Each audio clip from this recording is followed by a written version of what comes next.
Proclamation number 8465, April 12th, 1963. Why is the information about the process of return not known? If only you would always take the path to me,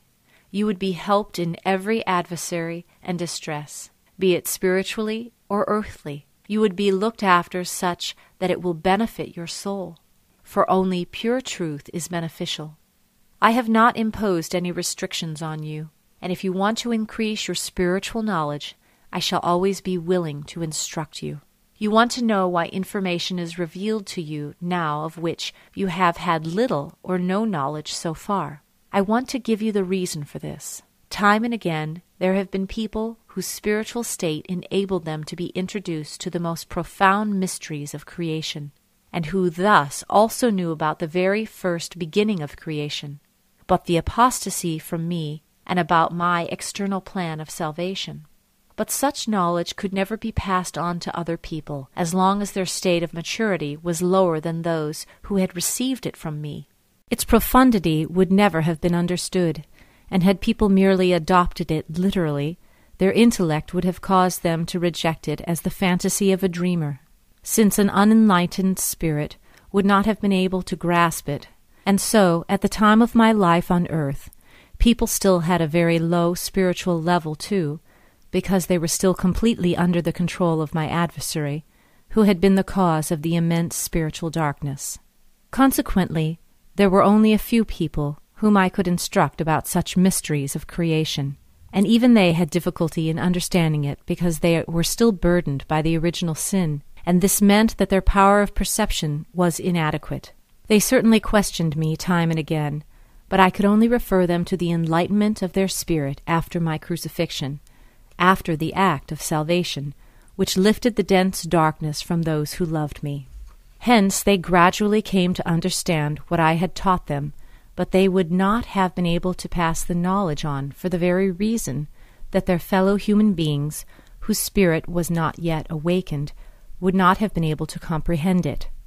since this knowledge, the enlightened spirit, was only the result of a right way of life, of the fulfillment of the commandments of love which I had taught people as a matter of priority.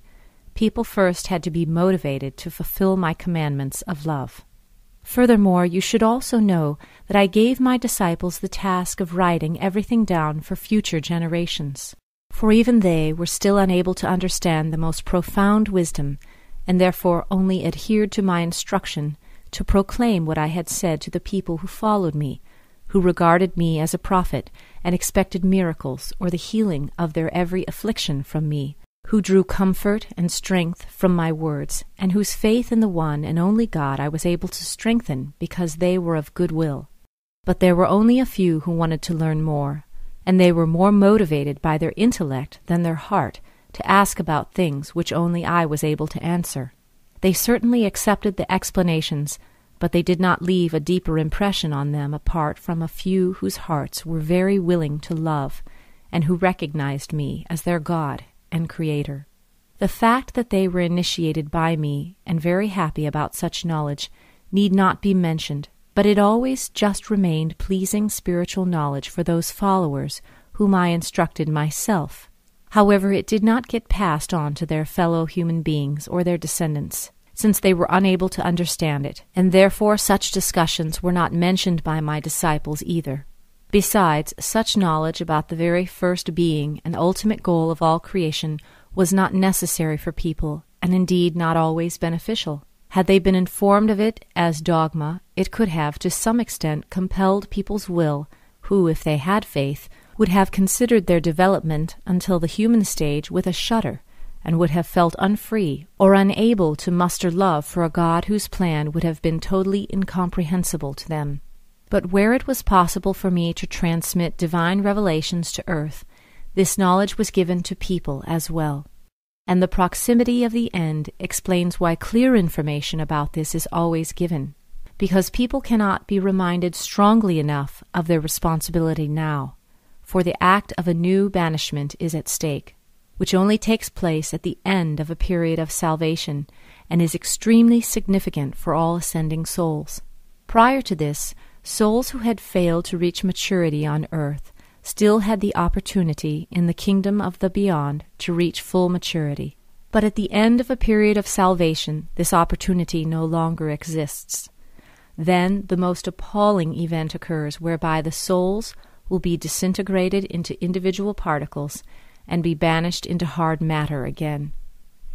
What would now be more reasonable than me informing you humans about the fate that awaits you if you fail? You are also able to pass your test of earthly life without any knowledge if you lived with love. But when love has grown cold, so that failure is inevitable, and the soul's fate is sealed with a new banishment, then I will use any means beforehand in order to disturb humanity. Then I will also make sure that people receive the information about the great plan of creation, even though the success is nothing more than that people will listen with incredulity to such information, and far more will reject than accept it. But I also know the will of individual people, and therefore I also know who will not reject this knowledge, and who will draw the consequences from it. And truly they will receive it from me, just as I have always guided those into truth, into profound spiritual knowledge, who desired it in their hearts, and through a life of love were also receptive to it.